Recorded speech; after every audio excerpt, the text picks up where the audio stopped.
پہلا مرحلہ اللہ پہ ایمان کا ہے، پھر تقوی کا ہے، پھر رسول پر ایمان کا ہے۔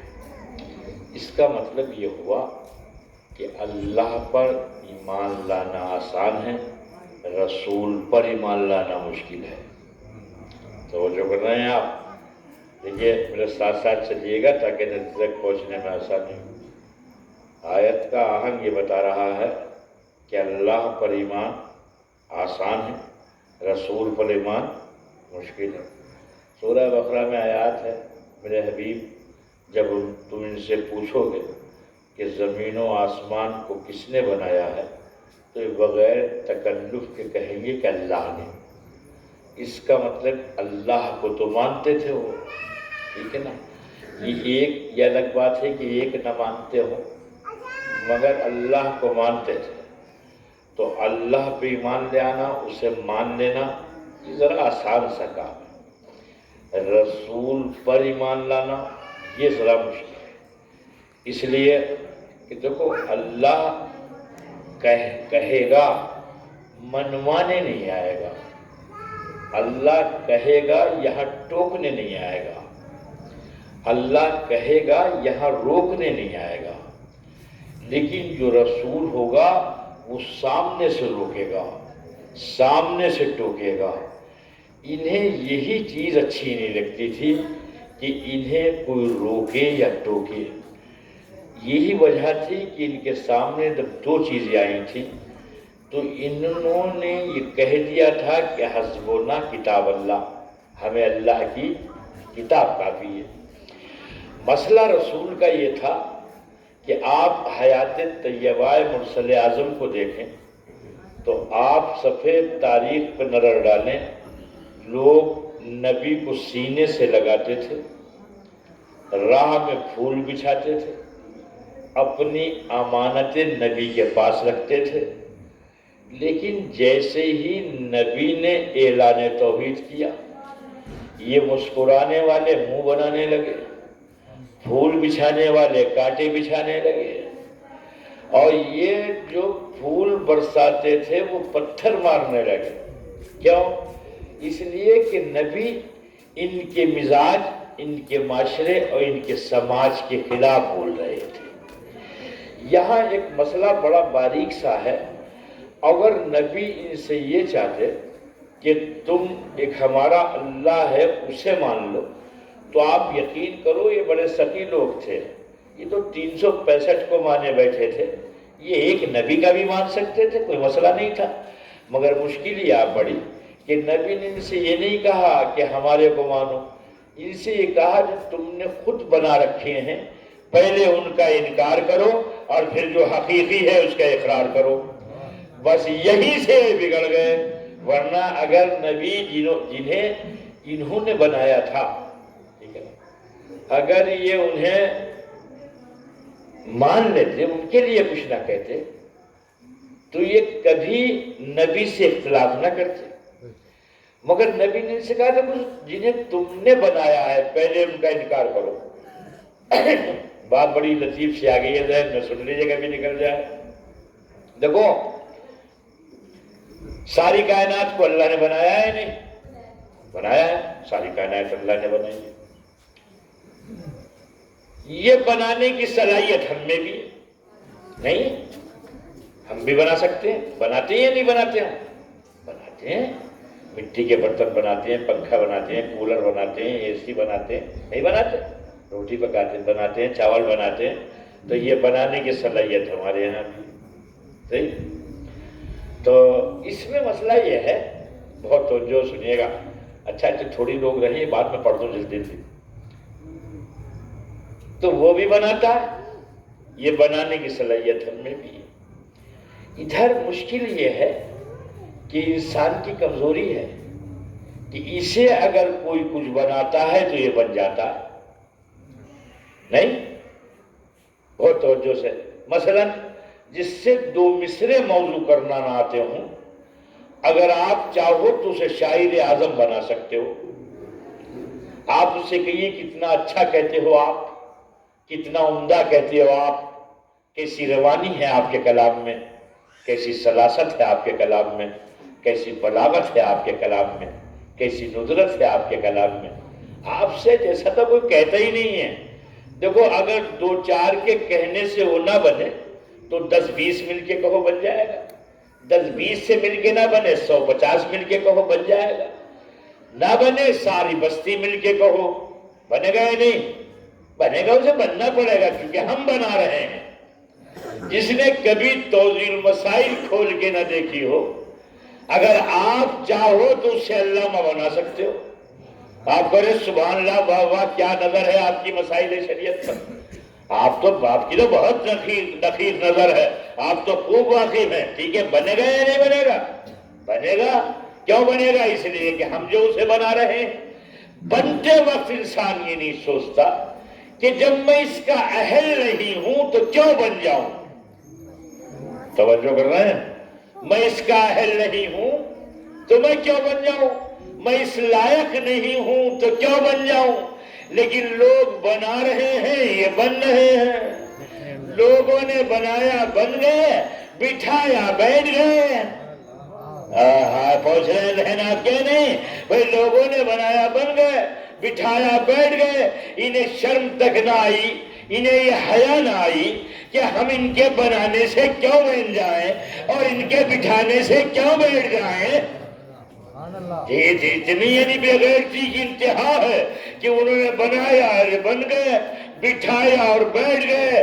تاریخ گواہ ہے. مجھے تاریخ آدم و خاتم میں ایک ایسا انسان کامل ملا جسے لوگوں نے اللہ بنانا چاہا مگر وہ نہ بنا. سلوات پڑھیں محمد وآل محمد. توجہ کر رہے ہیں آپ؟ ورنہ آپ چاہے جسے جو بنا دو، آپ مجھے ہی بنا دو. میں کہہ رہا ہوں مجھے بنا دو مجلس کے بعد. کہا واہ واہ واہ، ایسی مجلس نہیں سنی سرفر صاحب. کیا بیان ہے آپ کا، واہ کمال کا بیان ہے. آپ 2-4 مرتبہ کہو گے خطیب اعظم بن جاؤں گا. مگر یہ صرف ابو طالب کے بیٹے کا جگر تھا کہ لوگ اسے اللہ بنا رہے تھے، لیکن جو بنا رہا تھا اس کی گردن پہ اس کی تلوار چل رہی تھی. سلوات پر عظمت محمد وآل محمد پر. پتہ نہیں وہ آئے یا نہیں آئے جو معلوم کر رہے تھے سوال. مجھے دکھائی دے نہیں رہے وہ ہیں کہیں نہیں، نظر نہیں آ رہے. دیکھو جو سوال کرے اسے مجلس سے پہلے آنا چاہیے ہے نا. جب سوال کرے تو اسے پہلے آئے تاکہ سن سکے جواب. وہ معلوم کر رہے تھے کہ لوگ یہ کہتے ہیں کہ بھئی یا علی مدد کیوں کہتے ہو. پریشانی کیا ہے لوگوں کو؟ کہا پریشانی یہ ہے کہ قرآن میں تو ایاک نعبد و ایاک نستعین، ہم تیری عبادت کرتے ہیں تجھی سے مدد چاہتے ہیں، تو پھر یہ علی سے کیوں مدد مانگی جا رہی ہے. پھر ان سے کہا قرآن میں تو یہ بھی ہے کہ اللہ ہی حیات دیتا ہے اور اللہ ہی موت دیتا ہے. اللہ حیات دیتا ہے، اللہ موت دیتا ہے. تو آپ مجھے بتاؤ زمین پہ اللہ کس دن موت دینے کے لیے آیا تھا اور کس دن روح خرچ کرنے کے لیے آیا تھا؟ بھئی روح کو کون خرچ کرتا ہے؟ کون کرتا ہے روح خرچ؟ ملک الموت. تو آپ کہو یہ تو اللہ کا اختیار ہے، ملک الموت کیوں کر رہا ہے؟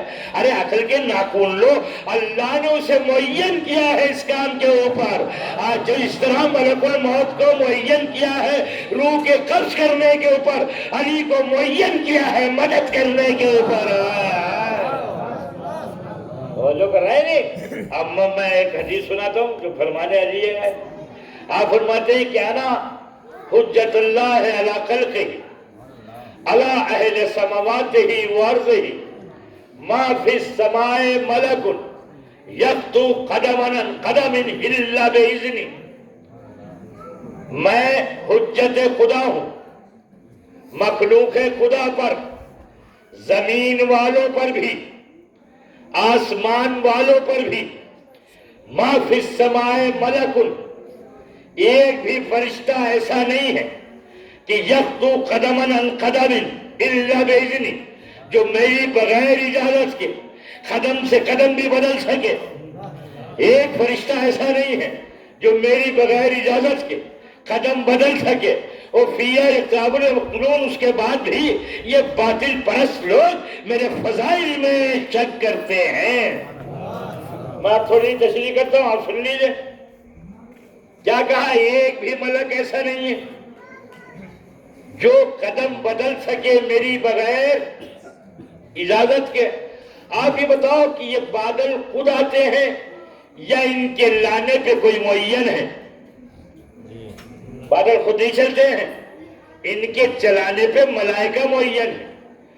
یہ بارش کے قطرے خود گرتے ہیں یا ان کے گرانے پہ ملائکہ معین ہے؟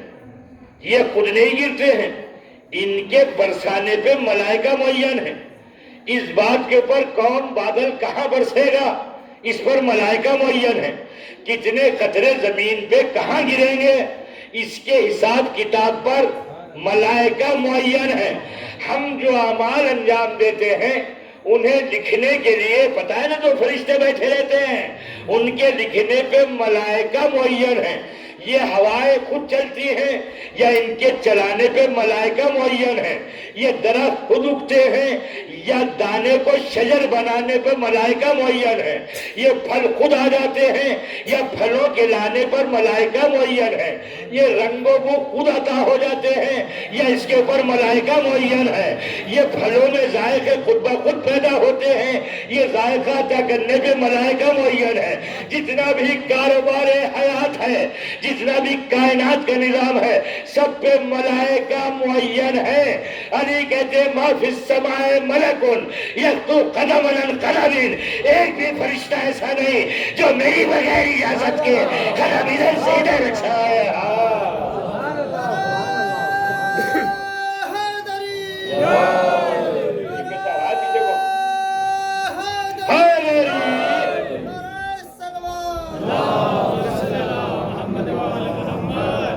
اس کا مطلب یہ ہوائیں علی کے حکم سے چلتی ہیں، یہ بادل علی کے حکم سے آتے ہیں، یہ بارش علی کے حکم سے ہوتی ہے، یہ پھلوں میں ذائقے علی کے حکم سے ہوتے ہیں۔ جب تک اذن علی نہ ہوگا، وہ آپ نے سنا ہوگا بہت بار، میں جملہ جو عرض کرنا چاہتا ہوں غالباً ہو سکتا ہے نہ پہنچا ہوں۔ ایک روز سلمان امام حسن سے سلیمان کی باتیں کر رہے تھے۔ باتیں کرتے کرتے کہا سلیمان بساط پہ بیٹھتے تھے، وہ بساط ہواؤں میں تیرتی تھی۔ امام حسن نے سمجھا کہ سلمان کہنا کیا چاہ رہے ہیں، کہا چلو بابا کی خدمت میں چلتے ہیں، وہاں یہ بیان کرنا۔ آ گئے علی کی خدمت، کہا بابا یہ سلمان آج سلیمان کا تذکرہ کر رہے تھے، کہہ رہے تھے کہ وہ بساط پہ بیٹھ کے ہواؤں میں تیرا کرتے تھے۔ علی مسکرائے، آسمان کی طرف دیکھا، ایک ابر کا ٹکڑا نمودار ہوا، اس ابر کے ٹکڑے کو نیچے آنے کا اشارہ کیا، اس سے کہا سلمان تم حسن کے ساتھ بیٹھ جاؤ۔ اسے تیر کا حکم دیا، بادل کا ٹکڑا فضاؤں میں تیرنے لگا۔ پھر دیکھا ایک اور بادل کا ٹکڑا آیا، اسے نیچے کیا، آپ اس سے بیٹھ گئے، وہ بھی تیرنے لگا۔ کچھ دیر کے بعد جملہ سن لو اگر سنبھال سکو، سلمان نے کہا علی بس۔ جب یہ بلندیاں طے کر رہا تھا تو سلمان نے کہا یا علی بس، دامن صبر ہاتھ سے چھوٹ جائے گا، اس لیے کہ ملائکہ کی آوازیں کانوں سے ٹکرا رہی ہیں۔ ملائکہ کی آوازیں کانوں سے ٹکرا رہی ہیں۔ علی نے حکم دیا، یہ بادل کا ٹکڑا نیچے آنا شروع ہوا، ایک باغ میں اترا، دیکھا درمیان باغ میں ایک جوان سویا ہوا ہے۔ تو امام حسن نے پوچھا بابا یہ جوان کون ہے؟ کہا یہی تو سلیمان ہے۔ کہا یہی تو سلیمان ہے۔ کہا بابا جی چاہتا تھا کہ سلیمان سے باتیں کرتا، جی چاہتا تھا کہ سلیمان سے باتیں کرتا۔ علی نے انگلی سے انگوٹھی اتاری اور سلیمان کی انگلی میں پہنا دی، جیسے ہی پہنائی سلیمان بولنے لگے۔ توجہ کر رہے ہیں، سلیمان بولنے لگے۔ تو اختیار علی کی حدود کہاں کہاں تک ہیں اسے سمجھنا حد ادراک میں نہیں ہے۔ سلمان پر امت محمد و آل محمد۔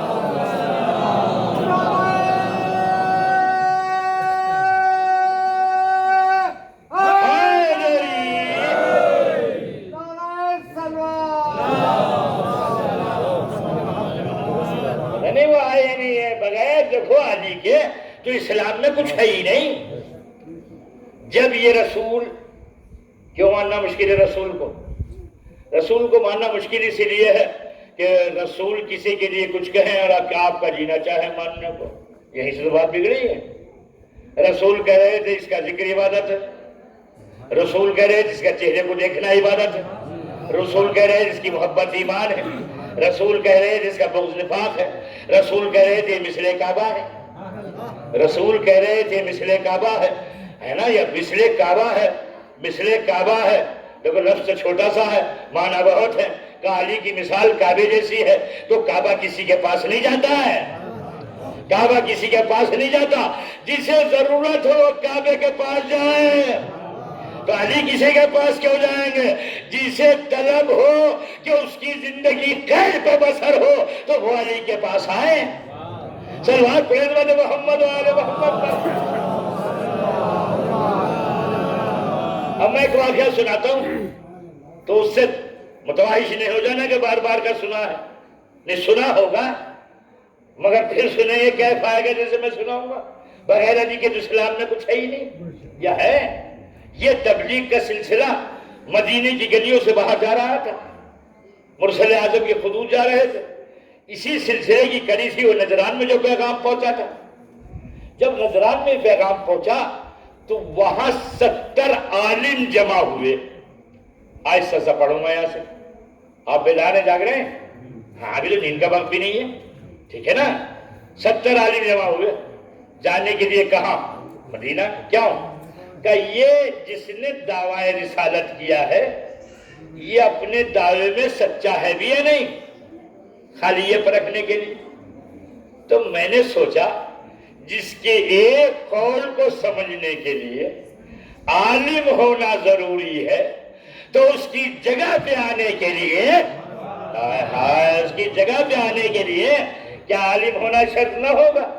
اب یہ وہاں سے قافلہ تیار ہوا، سمیٹ کے پڑھتا ہوں، نکلے۔ جب نکلے تو جو سب سے بڑا عالم عاقب تھا، جس گھوڑے پہ سوار تھا، اس کی لجا میں فرض کی بھائی پکڑے ہوئے تھا، اس کے ٹھوکر لگی تو اذیت ہوئی، درد ہوا تو اس کے منہ سے نکلا نعوذ باللہ من ذالک کہ خدا برا کرے محمد کا۔ جیسی یہ کہا تو اس کا بھائی سب سے بڑا عالم تھا، اس نے کہا قریب آیا کہ اللہ تجھے ہلاک کر دے، اللہ تجھے ہلاک کر دے۔ میں نے پڑھ دیا، آپ نے سن لیا۔ یہ عیسائی تھا مگر اتنا جانتا تھا کہ جو بھی شان مصطفیٰ میں گستاخی کرے اسے ہلاک ہو جانا چاہیے، جو بھی شان مصطفیٰ میں گستاخی کرے۔ اس نے کہا تم مجھے ہلاکت کی بد دعا کیوں دے رہا ہے؟ کہا اس لیے کہ تو نے محمد کی شان میں گستاخی کی ہے۔ کہا اس لیے میں نے تو اس لیے کی، وہ نہ بلاتا، نہ ہم جاتے، نہ ٹھوکر لگتی، نہ درد ہوتا۔ اس نے کہا تجھے پتہ بھی ہے وہ اللہ کا سچا نبی ہے؟ کہ اگر اللہ کا سچا نبی ہے تو جا کیوں رہے ہو؟ کہ اگر نہ جائیں گے تو یہ دولت، یہ ثروت، یہ اقتدار، یہ کرسی، اس کا کیا ہوگا؟ اس کا مطلب یہ ہے کہ کبھی کبھی یہ ہوتا ہے کہ حق شناسی کے بعد بھی محبت دنیا پیروں میں زنجیریں ڈال دیتی ہے۔ اب یہ خط پہنچ گئے مدینے، جلدی جلدی عرض کرتا ہوں، پہنچ گئے۔ اب جو لوگ جایا کرتے تھے وہ بتاتے تھے بڑا خلیق ہے اور بڑا شفیق ہے اور بڑا مہمان نواز ہے۔ اب جو پہنچے تو نبی نے ان سے بات ہی نہیں کی۔ انہوں نے کہا بھئی یہ کیا ہوا؟ یہ تو مسلمان تو کہتے تھے بڑا حلیم ہے، بڑا شفیق ہے، بڑا کریم ہے، یہ تو بات ہی نہیں کر رہا ہے۔ انہوں نے ان سے کہا بھئی تم تو ایسی ایسی تعریفات کیا کرتے تھے، یہ تو بھئی بات ہی نہیں کر رہا ہے۔ انہوں کا سمجھ میں تو ہماری بھی نہیں آ رہا ہے، میں جملات کرنے جا رہا ہوں، سمجھ میں تو ہماری بھی نہیں آ رہا ہے یہ ہو کیا رہا ہے، مگر ہاں ایک دروازہ ہے تمہیں وہاں لے کے چلتا ہوں، وہ بتا دے گا، وہ بتا دے گا۔ اور یہ لیا ہے اسے در علی پر۔ اس کا مطلب یہ بھی جانتے تھے کہ اگر گٹھی الجھے گی تو سلجھائیں گے علی، یعنی نبی نے کب کام کیوں کیا اسے بتائیں گے علی۔ یہ علی کے دروازے پہ آ گئے، انہوں نے پورا قصہ بیان کیا۔ علی نے ان سے کہا دیکھو یہ جو قیمتی لباس پہنے ہوئے ہو نا تم، انہیں اتارو، یہ جو بیش قیمت انگوٹھیاں تمہاری انگلیوں میں ہیں جن کی چھاپ مدینے کی گلیوں کی دیواروں پہ پڑ رہی ہے، انہیں اتارو۔ وہ جو سفر میں لباس پہنا تھا اسے پہنو۔ بالوں کو بکھراؤ، جوتوں پہ گرد ڈالو، پھر نبی کی خدمت میں جاؤ، پھر میں ذمہ دار ہوں۔ ہائے ہائے، سننے آپ، پھر میں ذمہ دار ہوں۔ اس کا مطلب یہ ہے کہ جو حیات پیغمبر میں افعال نبی کا ذمہ دار ہوگا وہی بعد نبی بھی ذمہ دار ہوگا۔ صلوات پڑھیں مجھے محمد۔ اب جو مسافر کی شکل بنا کے پہنچے، نبی نے کہا آئیے آئیے تشریف رکھیے۔ انہوں نے کہا ہم کچھ گفتگو کرنے آئے، کہا ہو جائے گی وہ تو، تم مہمان ہو، ہم تمہیں جگہ دیتے ہیں، جلوت میں خلوت میں ہمیں دیکھو، ہماری گفتگو سنو، ہمارے افعال کو دیکھو، یہ بات تو ہو ہی جائے گی۔ اب تک جو نبی بات کرنے پر تیار نہ تھا، کیوں؟ اس لیے کہ رعونت کے ساتھ آئے تھے۔ سننا ہے آپ، اس کا مطلب مزاج رسالت یہ ہے کہ اگر کوئی رعونت کے ساتھ آئے گا تو اس سے بات نہیں ہوگی۔ ارے سر جھکا کے آؤ، سر جھکا کے آؤ۔ اب بات خیر طے ہو گئی۔ جب طے ہو گئی تو یہ سب شور ہو گیا کہ یہ لوگ آئے ہیں، ان سے مباہلہ ہوگا۔ مباہلہ ہوا کیا مطلب؟ ان جھوٹوں پہ لعنت ہوگی۔ بڑے غضب کی رات تھی، گھر کے اندر بھی جاگ، گھر کے باہر بھی جاگ، عورتیں بھی جاگ رہی تھیں، مرد بھی جاگ رہے تھے۔ مرد تو سمجھ رہے تھے کہ رسول کے کوئی بیٹا نہیں ہے تو رسول ہمیں لے کے جائیں گے۔ ادھر نساء کی بات تھی تو کہا نساء عورتوں کی بات ہے تو نبی اپنی کسی زوجہ کو لے کے جائیں گے، تو ہر طرف یہ خیالات تھے۔ دیکھو یہ عربی میں لفظ نساء جو ہے وہ بیٹی کے لیے بھی ہے، زوجہ کے لیے بھی ہے، زوجہ کے لیے اور ماں کے لیے بھی ہے، تینوں کے لیے نساء بولا جاتا ہے۔ اب ایک ہر جگہ یہ رد جگہ ہو رہا تھا، کل جب مقابلہ ہوگا تو ہم جائیں گے، ہم جائیں گے، ہم جائیں گے۔ رات کسی طرح بیتی، صبح نمودار ہوئی، مسجد مصطفیٰ نمازیوں سے چھلکنے لگی۔ نبی نے نماز تمام کی۔ نماز تمام کرنے کے بعد علی کی طرف دیکھا، کہا یا علی، نفس کی جگہ تم چلو گے، یا علی نفس کی جگہ تم چلو گے۔ ایک بہت بڑے عالم نے لکھا ہے کہ وہ نفس کی جگہ کوئی لے گئے تھے، وہ جان کی جگہ لے گئے تھے، کہ چونکہ علی داماد مصطفیٰ تھے اور داماد جو ہے سسر کی جان ہوتا ہے، شریف داماد، انہی کا جملہ ہے، شریف داماد یہ سسر کی جان ہوتا ہے، اس لیے نبی علی کو لے گئے تھے۔ ہم نے کہا یہی مان لو کہ اس کا مطلب شریف داماد جو ہے وہ سسر کی جان ہوتا ہے، تو اگر کوئی داماد نبی کا تھا بھی تو مانو وہ شریف نہ تھا۔ ہاں صلوات پڑھیں محمد وعلی محمد پر۔ اس سے بلند آواز میں صلوات پڑھیں۔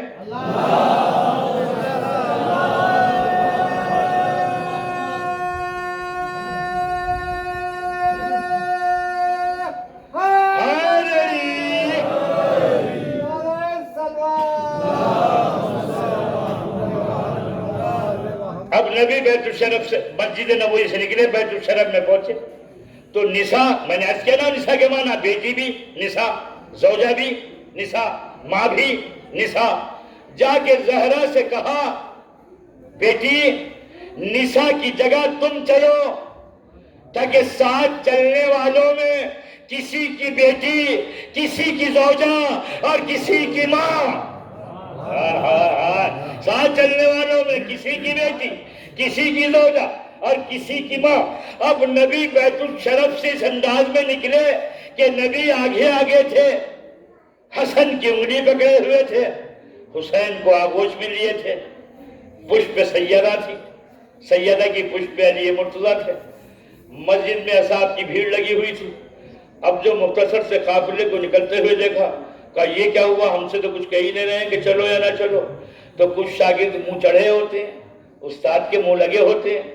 ان میں سے ایک نے کہا سرکار ہم بھی چلیں، سرکار ہم بھی چلیں۔ کہا تم نہیں جانا، تم نہیں جانا۔ کہا ہم بھی چلیں، کہا تم نہیں جانا۔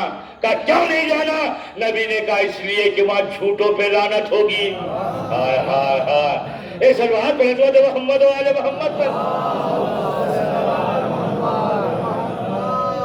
اب آگے آگے نبی کی پشت پر زہرا، زہرا کی پشت پہ علی ہے، آغوش میں حسین ہے، حسن کی انگلی پکڑے ہوئے ہیں۔ سوال یہ اٹھتا ہے جب ماں ساتھ جا رہی تھی تو حسین کو رسول نے اپنی آغوش میں کیوں لیا، زہرا کی آغوش میں دیتے؟ دیکھو اگر حسین کو نبی زہرا کی آغوش میں دے دیتے تو مورخ لکھتا کہ حسین کم سن تھے، ماں ساتھ جا رہی تھی، اس لیے فاطمہ کے ساتھ چلے گئے، نبی نے زہرا کو دیا ہی نہیں، اپنی آغوش میں رکھا تاکہ زمانہ سمجھ لے کہ آج حسین ماں کی نہیں دین کی ضرورت ہے، آج ماں کی نہیں دین کی ضرورت ہے۔ پہنچ گئے، اب جو انہوں نے آتے ہوئے دیکھا، کہا دیکھو ان سے موبائلہ نہیں، ایسی ہستیاں آ رہی ہیں کہ اگر بددعا کے لیے ہاتھ اٹھ گئے تو نہ زمین باقی رہے گی نہ آسمان، اور پوری امت یہ ہلاک ہو جائے گی۔ مجھے یہ بتاؤ کہ انہوں نے اب تک کسے نہیں دیکھا تھا؟ انہیں کئی دن ہو گئے تھے آئے ہوئے، انہوں نے کسے نہیں دیکھا تھا؟ انہوں نے نبی کو دیکھا تھا، انہوں نے علی کو دیکھا تھا، انہوں نے حسنین کو دیکھا تھا۔ اب یہ کہہ رہے ہیں ایسی ہستیاں نظر آ رہی ہیں کہ اگر بددعا کے لیے ہاتھ اٹھ گیا تو ایک عیسائی بھی باقی نہیں رہے گا، بس پانچوں میں ایک ہی فرد ہے جسے انہوں نے نہیں دیکھا تھا کہ اگر اس نے بددعا کر دی۔ صلوات پڑھیں گے محمد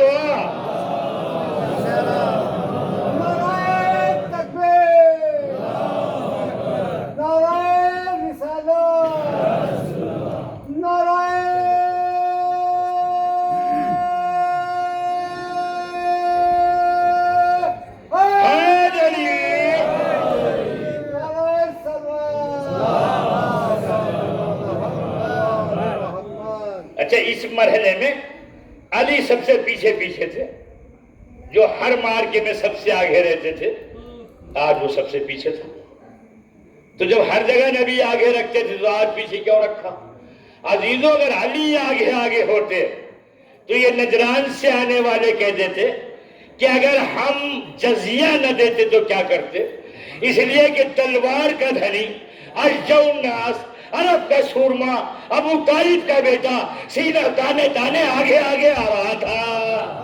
ہم دیکھ کے ڈر گئے، گھبرا گئے، لگا سب سے پیچھے رکھا، سب سے آگے حسین کو رکھا جہاں یہ بات ہی پیدا نہ ہو سکے۔ اچھا جب یہ بات آئی ہے تو اس کا ایک بھائی تھا، یہ جملہ سن لو عزیزوں، وہ پہنچا اس صبح موبائلہ ہونا تھا، اس نے اپنی اس بھائی سے کہا کہ دیکھو باہر نکلو، آسمان کو دیکھو، ان بادلوں کو دیکھو، ان میں عذاب الہی بھرا ہوا ہے، ان پرندوں کو دیکھو، اپنے پوٹوں کو لٹکائے ہوئے پہاڑوں پہ بیٹھے ہوئے ہیں، یہ تم ان سے موبائلہ نہیں کرنا۔ اس نے کہا بات تو طے ہو چکی ہے، تم کچھ کر سکتے ہو تو کرو۔ جب یہ چلنے لگے اس نے کہا سنو، یہاں جب سے آئے ہیں ایک بات معلوم ہوئی ہے کہ یہ مسلمانوں کا نبی اپنے بھائی علی کی بات مان لیتا ہے، تو تم علی سے جا کے کہنا۔ اس کا مطلب عیسائی ہونے کے بعد جانتے تھے کہ اگر پوری امت کو کوئی ہلاکت سے بچا سکتا ہے تو اس کا نام ہے علی۔ صلوات پڑھیں محمد و آل محمد پر۔ اس نے جا کے علی کو بلایا، علی نے نبی تک پیغام پہنچایا، نبی نے کہا میں کب چاہتا ہوں پوری امت ہلاک ہو جائے، ٹھیک ہے نا؟ تو بات جزیے تک آ گئی، اب وہاں سے آپ واپسی ہو رہی تھی، تو اب آگے کون تھا؟ اب آگے علی تھے، علی کے پشت پر زہرا تھی اور زہرا کی پشت پہ نبی تھے۔ جب جا رہے تھے تو آگے نبی تھے، نبی کی پشت پر زہرا تھی، زہرا کی پشت پہ علی تھے۔ جب آ رہے تھے تو آگے علی تھے، علی کے پشت پر زہرا تھی اور زہرا کی پشت پہ نبی تھے۔ اب عظمت زہرا سمجھیں، جب جا رہے تھے تو امامت نقش قدم پہ قدم رکھ رہی تھی، اور جب آ رہی تھی تو رسالت نقش قدم پہ قدم رکھ رہی تھی۔ تو آپ پڑھیے ہم فاطمہ تو وابوہا وبالوہا وبنوہا، توجہ کر رہے ہیں، مرکزی حیثیت ہے حضرت زہرا کی۔ ان تمام اسم دیکھو نبی کتنے نہیں معصوم کتنے جو عصمت کبریٰ کے حامل ہیں؟ 14 ہی ہے نا؟ ان 14 میں مرد کتنے مرد ہیں؟ 13، اور عورتیں کتنی ہیں؟ 1۔ جاگ رہے ہیں آپ؟ جاگ رہے ہیں؟ مرد کتنے ہیں؟ 13، عورتیں کتنی ہیں؟ ایک اس کا مطلب 13 معصوموں کی عصمت کے ہم پلہ ہے حضرت زہرا کی عصمت. ہائے ہائے ہائے سننے ہو جا کہتے رہتے جاگ رہے ہو بات پہنچی. 13 معصوموں کی عصمت میزان کے ایک پلے میں ہے اور حضرت زہرا کی عصمت میزان کے ایک پلے میں ہے. اب پڑھو نا ہم فاطمہ تو وہ ابوہا وہ بالوہا وہ بنوہا. صلوات پڑھیں گے محمد وعلی محمد پر.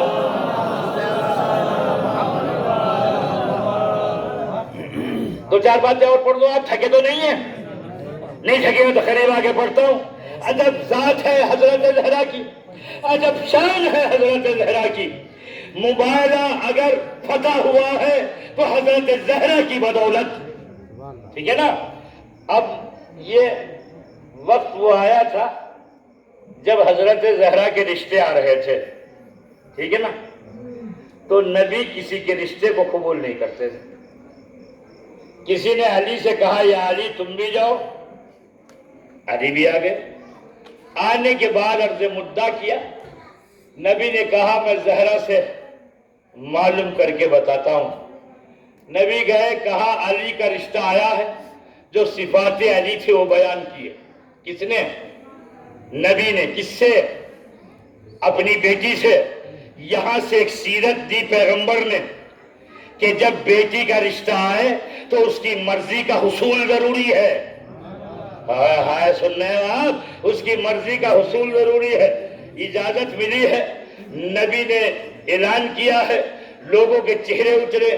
ان کا رشتہ آیا منع کر دیا, ان کا رشتہ آیا منع کر دیا, ان کا رشتہ آیا منع کر دیا. علی کا رشتہ پہنچا تو قبول کر لیا. اب میں جملہ سنایا چاہتا ہوں آپ کو. یہ بتاؤ کہ بیٹی کا ولی کون ہوتا ہے؟ بیٹی کا ولی کون ہوتا ہے؟ باپ ہے نا. باپ ولی ہوتا ہے. ہر بیٹی کی ولایت اس کے باپ کے ہاتھوں میں.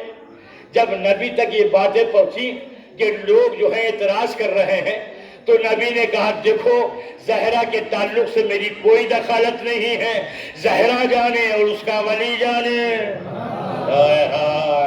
اب میں سارا یاد کروں بھائی زہرا جانے اور اس کا ولی جانے. نہ میں نے کسی کو منع کیا ہے, نہ میں نے کسی سے ہاں کی ہے. جسے منع کیا ہے اس نے کیا ہے, جس کے لیے ہاں کی ہے اس نے کی ہے. دیکھو پورے زمانے میں صرف زہرا ہے جن کے 2 عہد ہوئے. ایک عرش پہ ہوا اور ایک فرش پہ ہوا. جو عہد عرش پہ ہوا اس سے نسل امامت چلی, اور جو فرش پہ ہوا اس سے نسل سادات چلی. صلوات پر حضرت محمد.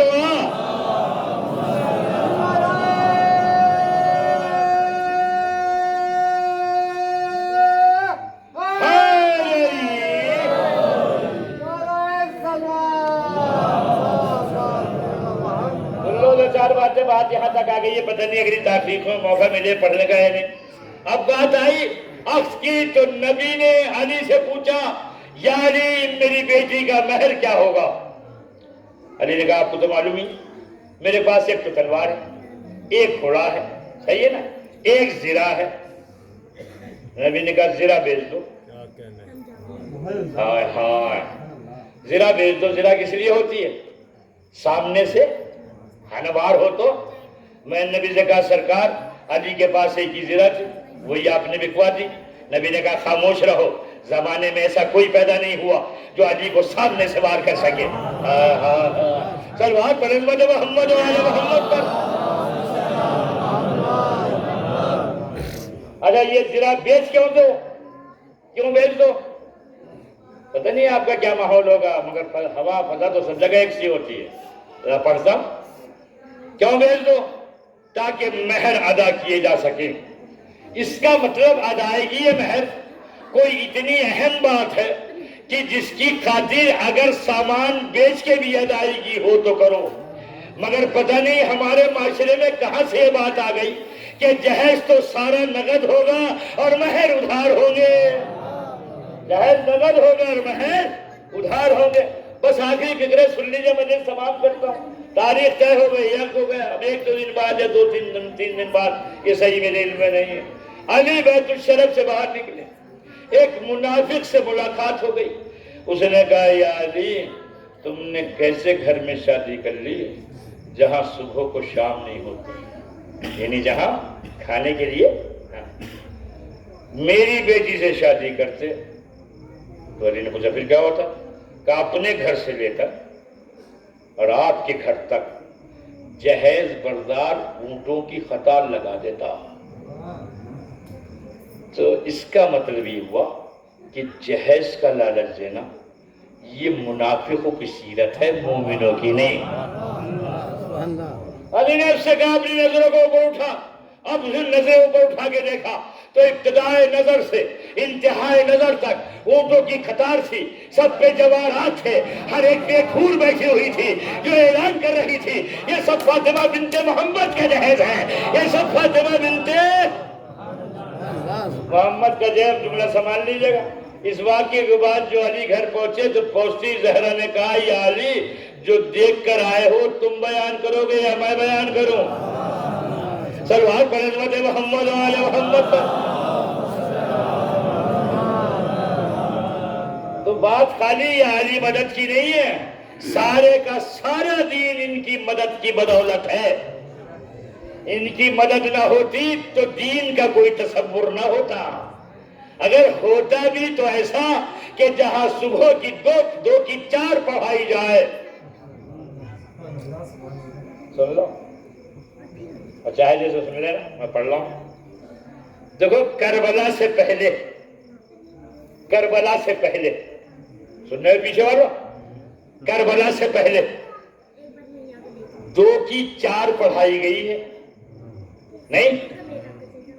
کربلا سے پہلے پی کے نماز پڑھائی گئی ہے، کربلا سے پہلے کنیز کو مردانہ لباس پہنا کر جماعت کی امامت کرائی گئی ہے، کربلا سے پہلے جمعہ بدھ کو پڑھایا گیا ہے، جمعہ بدھ کو پڑھایا گیا ہے۔ کربلا کے بعد کوئی چھوٹی سے چھوٹی روایت نہیں دکھا سکتے آپ کہ کسی نے 2 کی 4 پڑھائی ہو، کسی نے جمعہ بدھ کے دن پڑھایا ہو، کسی نے پی کے نماز پڑھائی ہو۔ تو بھائی کمال دین کی بات علیحدہ ہے، لیکن یہ ہیبت حسین ابن علی ہے کہ کربلا کے بعد سننے ہو، کربلا کے بعد کسی میں ہمت نہیں ہوئی کہ وہ جمعہ بدھ کے دن پڑھا دے، 2 کی 4 پڑھا دے، پی کے پڑھا دے، کنیز کو مردانہ لباس پہنوا کے۔ اب مجھے بتاؤ یہ دین کس کی بدولت ہے؟ یہ دین کس کی بدولت ہے؟ اگر یہ نصرت حسین ابن علی نہ ہوتی تو لوگ پی کے حج کیا کرتے۔ آپ خالی یا علی مدد کی بات کر رہے ہو، یا علی مدد کیوں کہتے ہو؟ دین نے علی سے مدد لی ہے، دین نے حسن مصطفیٰ سے مدد لی ہے، دین نے حسین شہید کربلا سے مدد لی ہے۔ اگر ان کی مدد نہ ہوتی تو دین کا کوئی تصور نہ ہوتا، کوئی تخیل نہ ہوتا۔ ختم ہو گیا تھا دین اس دن جس دن یزید یہ کہہ رہا تھا کہ نہ کوئی وحی آئی تھی نہ کوئی فرشتہ آیا تھا، سب بنی ہاشم کا ڈھونگ تھا۔ سن رہے ہو آپ؟ اس آواز کو دبانے کے لیے حسین نے اپنا وطن چھوڑا تھا، اس درندے کو لجام دینے کے لیے حسین نے اپنا وطن چھوڑا تھا، الوہیت کو بچانے کے لیے حسین نے اپنا وطن چھوڑا تھا، رسالت کو بچانے کے لیے حسین نے اپنا وطن چھوڑا تھا، امامت کو بچانے کے لیے حسین نے اپنا وطن چھوڑا تھا، انسانیت کو بچانے کے لیے حسین نے اپنا وطن چھوڑا تھا، اقدار کو بچانے کے لیے حسین نے اپنا وطن چھوڑا تھا، اخلاق کو بچانے کے لیے حسین نے اپنا وطن چھوڑا تھا، اور ان ساری چیزوں کے تحفظ کی خاطر حسین کربلا میں آ گئے تھے۔ عزیزو بات تمام ہے۔ کئی تاریخ کو پہنچے حسین کربلا؟ 2 تاریخ پہنچتے ہی حسین نے کیا یہ کہ زمین کربلا کو خرید لیا، صحیح، تاکہ سیرت عام ہو۔ اچھا ایک جملہ ذرا سا اسے سن لیجئے دل کھول کے۔ حسین نے کیا کیا؟ زمین کو خریدا۔ یزیدیوں نے کیا کیا؟ آتے ہی حسین کی خریدی ہوئی زمین پہ قبضہ کر لیا۔ یہاں سے 2 سیرتیں چلی، 2 سیرتیں ہیں، ایک یزید کی سیرت ہے، ایک حسین کی سیرت ہے۔ سیرت حسین یہ ہے کہ رہنا ہے تو خریدو، رہنا ہے تو خریدو، یزیدی سیرت یہ خریدے کوئی بھی قبضہ کر لو، خریدے کوئی بھی قبضہ کر لو۔ حسین نے زمین کو خرید لیا تاکہ اب جب تاریخ لکھے تو لکھے کہ آگے یزیدیوں نے حسین کے گھر پہ حملہ کیا تھا۔ حسین ابن علی نے فرات کے کنارے قیام لگوانا شروع کیے۔ دشمنوں نے اعتراض کیا، نہیں حسین فرات کے کنارے قیام نہیں لگ سکتے۔ جب کیا تو عباس کو جلال آ گیا، قبضہ شمشیر پہ ہاتھ پہنچ گیا۔ تو حسین نے عباس سے کچھ نہ کہا، سیدھے خیمہ جناب زینب کبریٰ میں تشریف لائے۔ آنے کا بعد کہا، بہن زینب، جب بھیا حسن کے جنازے پہ تیر برس رہے تھے عباس کو جلال آ گیا تھا، لیکن میں نے یہ کہہ کے روک دیا تھا، بھیا ابھی کربلا نہیں آئی، ابھی کربلا نہیں آئی۔ جب دربار وجید میں عباس کو جلال آیا تھا تو میں نے یہ کہہ کے خاموش کر دیا تھا، میرے بھیا ابھی کربلا نہیں آئی۔ شہزادی عباس کو پھر جلال آ گیا ہے۔ اب بتاؤ حسین عباس سے کیا کہے، چونکہ اب تو کربلا آ گئی ہے، اب تو کربلا آ گئی، لذا شہزادی تم ہی کچھ عباس سے کہو۔ زینب نے فضہ سے کہا، جاؤ بلا لاؤ، جاؤ بلا لاؤ۔ جب عباس آئے کہا، شہزادی کیا حکم ہے؟ کہا بھیا فرات کے کنارے سے قیام ہٹا لو، اس لیے کہ ہم جنگ کی ابتدا اپنی طرف سے نہیں کرنا چاہتے۔ اب حکم حضرت زینب تھا، عباس نے توالوار میان میں ڈال لی، قیام ہٹائے جانے لگے۔ میں نے آج تصور میں کہا، میرے مولا حسین کیا فرات کے کنارے اس لیے قیام لگوا رہے تھے کہ اصغر پیاسا نہ رہے، اکبر پیاسا نہ رہے، اور محمد پیاسے نہ رہے، عباس پیاسا نہ رہے؟ مولا یہ کربلا والوں کی قسمت میں پانی نہیں ہے، اصغر بھی پیاسا شہید ہوگا، اکبر بھی پیاسا شہید ہوگا۔ قیام ہٹا لیے گئے، قیام ہٹا لیے گئے، تاریخیں بڑھنے لگی۔ ایک جملہ اگر آپ محسوس کریں تو میں پڑھنے کو تیار ہوں۔ ہمارے ہاں ہوتا یہ ہے کہ مصائب کی تاریخیں معین ہیں، 4 میں کس کے مصائب ہوں گے، اور 5 میں کس کے ہوں گے، اور 6 میں کس کے ہوں گے، اور 7 اور 8 میں کس کے ہوں گے، ایسے ہی ہے نا، 9 میں کس کے ہوں گے۔ عزیزو شہادتیں ساری 10 محرم کو ہی ہیں۔ اس کے بعد بھی ہم نے تاریخیں بانٹ لی ہیں۔ کیا مطلب یہ ہوا کہ ہم ایک دن میں سب کا غم برداشت کرنے کے لائق نہیں ہیں، ہم ایک دن میں سب کا غم منانے کے لائق نہیں ہیں۔ اس حسین کی شجاعت کو سلام کرو جس نے ایک دن میں 72 کے جنازے اٹھائے تھے، ہر ایک کا ماتم کیا تھا۔ جزاکم ربکم خیر الجزا۔ اللہ آپ کو کسی غم میں نہ رلائے سوائے غم حسین کے۔ تاریخ آگے بڑھی ہے تو زینب کبریٰ نے اپنے بھائی سے کہا، بھیا یہ دستوں پہ دستے آ رہے ہیں، یہ لشکر پہ لشکر آ رہے ہیں، تمہارا کوئی چاہنے والا ایسا نہیں ہے کہ کسی سے بلا لو، کسی بلا لو۔ حسین نے ایک لمحے کے لیے سوچا، کہاں بہن، میرا بچپن کا دوست ہے، میرے بچپن کا دوست ہے، میں اسے خط لکھتا ہوں۔ حسین نے خط لکھا۔ اس خط کی عبارت یہ تھی کہ یہ خط ہے حسین ابن علی کی طرف سے رجل فقیہ حبیب بن مظاہر کی طرف۔ اس کے بعد جملہ لکھا جو قیامت کا ہے، مکمل مرثیہ ہے۔ آپ نے لکھا، حبیب میں تمہیں آنے کی دعوت نہ دیتا، حبیب میں تمہیں آنے کی دعوت نہ دیتا، مگر میں کیا کروں کہ میرے ساتھ محمد کی نواسیاں آئی ہوئی ہیں، میرے ساتھ فاطمہ کی بیٹیاں آئی ہوئی ہیں، میرے پاس ساتھ زینب بنت کلثوم آئی ہوئی ہیں، اور یہ نامہ دے کے حبیب کے ہاں بھیج دیا۔ لکھا ہے کہ جب نامہ پر پہنچا ہے تو حبیب دسترخوان پہ بیٹھے ہوئے غذا تناول فرما رہے تھے، کسی نے دخل باب کیا، حبیب اٹھے، دمے در آئے، نامہ بر سے ملے، حسین کا خط اسے دیا، حبیب نے کھولا، پڑھا، چوما، پیشانی سے لگایا، جا کے پھر دسترخوان پر بیٹھ گئے۔ تو زوجہ نے پوچھا، کس کا خط ہے اور کیا لکھا ہے؟ کہا حسین کا خط ہے۔ تو کہا کیا لکھا ہے؟ کہا کربلا میں بلایا ہے، حسین نرغہ آدھا میں ہے کربلا میں. تو زوجہ پوچھتی ہے پھر تمہارا ارادہ کیا ہے؟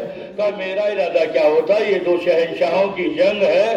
بس جیسے ہی یہ کہا زوجہ نے طرف کے کہا حبیب ارے فرزند فاطمہ بلائے اور تم نصرت کے نہ جاؤ، ارے اپنی تلوار مجھے دو، اپنا رہبار مجھے دو، ارے میں نصرت حسین کے لیے. ہائے ہائے. حبیب نے کہا نہیں زوجہ میں تو تجھے آزمائش کر رہا تھا. غلام کو بلایا، کہا رہبار سجا، فلاں جگہ شہر سے باہر کھڑے ہو کے میں انتظار کر، میں آؤں گا اور نصرت حسین کے لیے جاؤں گا. غلام پہنچ گیا. حبیب کو وہاں پہنچنے میں تاخیر ہو گئی. جب تاخیر ہوئی تو غلام نے یہ دیکھا کہ گھوڑے کی آنکھوں سے آنسو ٹپک رہے ہیں، گھوڑے کی آنکھوں سے آنسو ٹپک رہے ہیں. اس نے کہا رہبار تو پریشان نہ ہو، اگر مالک نہ آ سکا تو میں سوار ہو کے نصرت حسین کے لیے جاؤں گا. اللہ اکبر. کتنا مظلوم ہو گیا ہے فاطمہ کا حال کہ جانور آنسو بہا رہے ہیں، ارے غلام نصرت کے لیے آمادہ ہو رہے ہیں. اسی اثنا میں حبیب پہنچ گئے، غلام کو راہ حسین میں آزاد کیا، پشت ریوات پہ سوار ہوئے، کربلا کا رخ کیا. جزاکم ربکم خیر الجزا. عزیزو یہ کہنے کی بات نہیں ہے کہ رونے کا زمانہ ہے، یہ کہنے کی ضرورت نہ پڑے کہ فصل ازاں ہے، یہ کہنا نہ پڑے کہ فاطمہ انتظار میں ہے کہ عزاداروں کی آنکھوں سے آنسو نکلے اور میں اپنے رومال میں انہیں جگہ دوں. عزیزو گرمی محشر میں یہ آنسو ٹھنڈک کا سبب بنیں گے. اب حبیب پہنچ گئے ہیں کربلا. چند جملے سن لے اور مصائب تمام کر دوں گا. جب حبیب کربلا پہنچے ہیں تو زینب کو اطلاع ہوئی کہ حبیب آ گئے ہیں. فضہ کو بلا کے کہا فضہ جاؤ حبیب کے پاس اور کہو کہ علی کی بیٹی تمہیں زینب سلام کہہ رہی ہے اور تمہارا شکریہ ادا کر رہی ہے کہ تم نے ایسے نازک وقت میں حسین کی دعوت کو قبول کیا ہے. عزادارو فضہ نے جب جا کے حبیب سے کہا حبیب مبارک ہو زینب تمہیں سلام کہہ رہی ہے. ارے حبیب نے امامہ سر سے پھینکا، ارے رخساروں پہ تماچے لگائے، ارے اللہ اللہ یہ وقت آ گیا کہ شہزادیہ غلاموں کو. جزاک اللہ خیر الرضا. مجلس ہو رہی تھی، مجلس ہو رہی تھی، مصائب حسین ہو رہے تھے. پہلو میں بیٹھے ہوئے شخص سے سید سجاد نے کہا کیوں بھائی تم میرے بابا کی مصیبت سن کے روئے نہیں؟ اس نے کہا نہیں مولا میں نے مسلسل گریہ کیا ہے، میری داڑھی آنسو سے تر ہے. مولا نے کہا اس طرح گھٹ کے نہیں، ارے اس طرح تڑپ کے رو جیسے کسی ماں کا جوان لال دنیا سے گزر گیا ہو. ارے حسین کے غم میں گھٹ کے نہیں، تڑپ کے رویا کرو، تڑپ کے کہا کرو ہائے حسین. بس ایک روایت پڑھتا ہوں مصائب تمام کر دوں گا. دن بڑھنے لگے، غالباً عاشور کا دن آ گیا تھا. جناب زینب نے امام حسین سے فرمایا بھیا تم نے سب کو آزما لیا ہے، ان میں کوئی ساتھ چھوڑ کے جانے والا تو نہیں ہے. یہ بات کسی طرح حبیب کے کانوں تک پہنچ گئی. ایک مرتبہ حبیب بلند ہوئے، کہا زہیر کہاں ہو، جون کہاں ہو، مسلم ابن اوسجہ کہاں ہو. ارے تمہیں معلوم ہے کہ علی کی بیٹی کو ہماری وفاؤں پہ یقین نہیں ہے. سب حبیب کے گر جمع ہو گئے. کہا دیکھو اپنے سروں کو جھکاؤ، حالت رکوع میں آؤ، تلواروں کو پشت گردن پہ رکھو، اسی طرح جھکائے ہوئے سر. ارے خیمہ زینب تک پہنچو. ارے سب حبیب کی قیادت میں وہاں تک پہنچے. حبیب نے صدا دی فاطمہ کی بیٹی زینب ارے غلام حاضر ہے، آپ حکم دے ہم اپنے ہاتھوں سے اپنی گردنیں چلائی ڈالیں گے۔